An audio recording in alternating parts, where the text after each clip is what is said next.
E aí, pessoal, bem-vindos a mais uma análise. Hoje a gente vai mergulhar direto num conceito incrível que vem lá do livro Poder Sem Limites, do Anthony Robbins.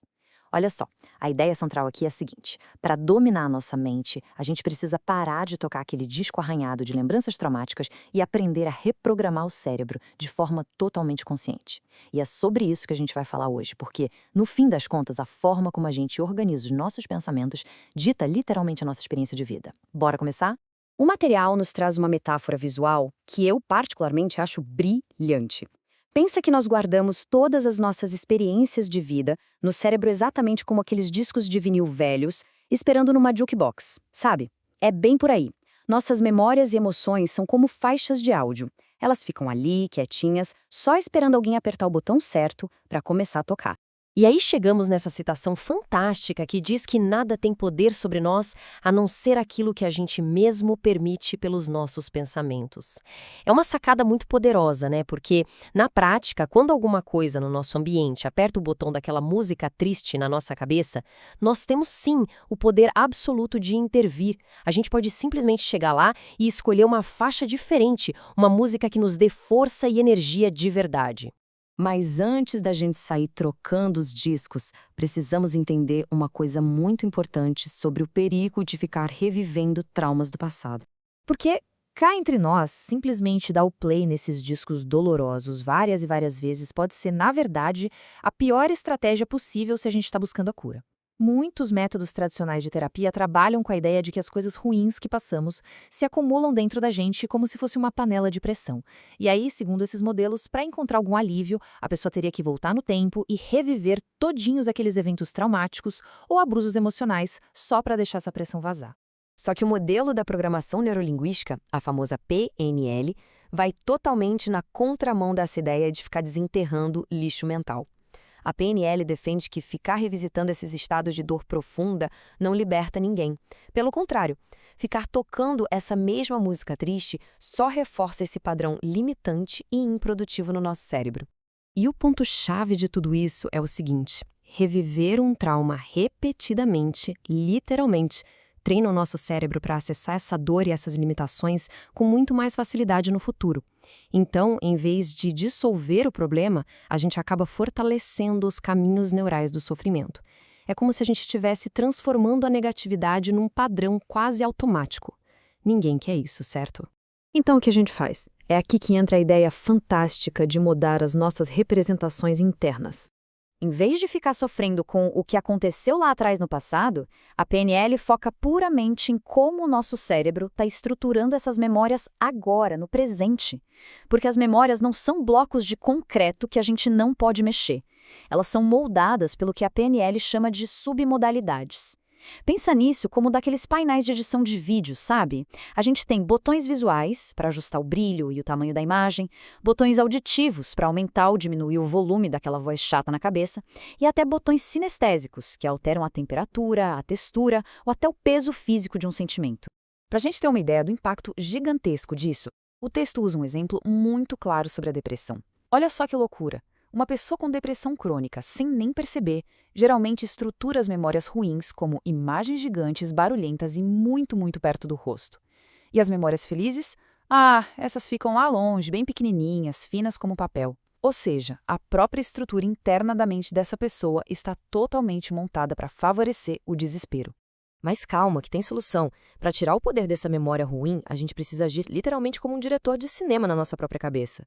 Experimenta pegar aquela imagem negativa, desfocar, encolher rapidinho, tirar todo o som e então imagina que você está empurrando ela para bem longe, direto na direção de um sol imaginário até ela queimar e sumir. Parece brincadeira, né? Mas essa manipulação mecânica simplesmente destrói a força emocional daquela memória. É incrível. E isso nos prepara o terreno para uma ferramenta muito dinâmica que se baseia justamente nisso.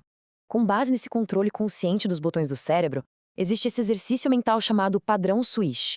Ele não serve só para apagar uma memória, tá? A função dele é redirecionar automaticamente o nosso cérebro de um estado negativo para um estado superprodutivo. Basicamente, ele pega aquele comportamento antigo e amarra numa nova imagem fortalecedora.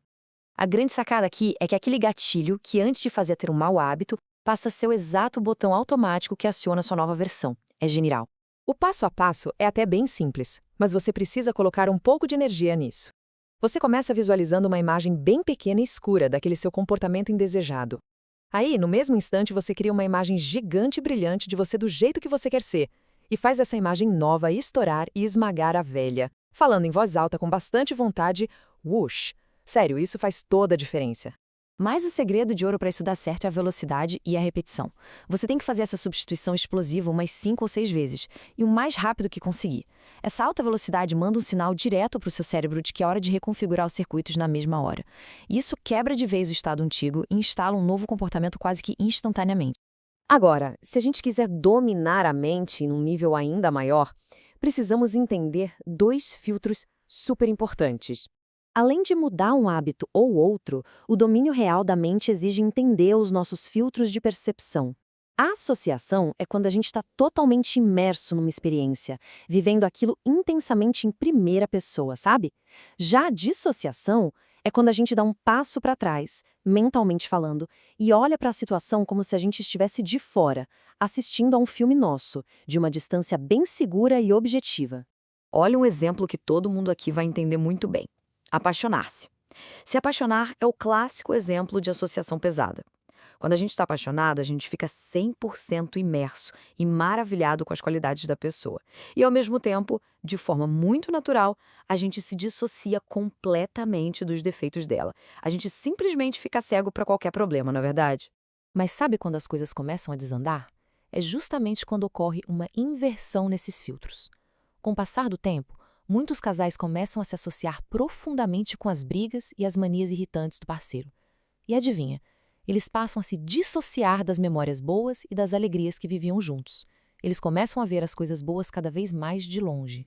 Então, a grande chave para ter uma vida realmente poderosa e equilibrada é aprender a dominar esses filtros de forma bem consciente. A nossa missão diária deve ser escolher ativamente, nos associar, mergulhar de cabeça na alegria e nas crenças que nos fortalecem. E, claro, a gente precisa intencionalmente se dissociar e se distanciar de qualquer trauma ou coisa que tente nos limitar. E aqui a gente vê como tudo isso se conecta numa ideia incrivelmente transformadora. Mudar radicalmente a forma como você experimenta a realidade não precisa ser um processo de décadas de análises exaustivas. Você só precisa entender e alterar a estrutura mecânica que existe por trás das suas representações mentais.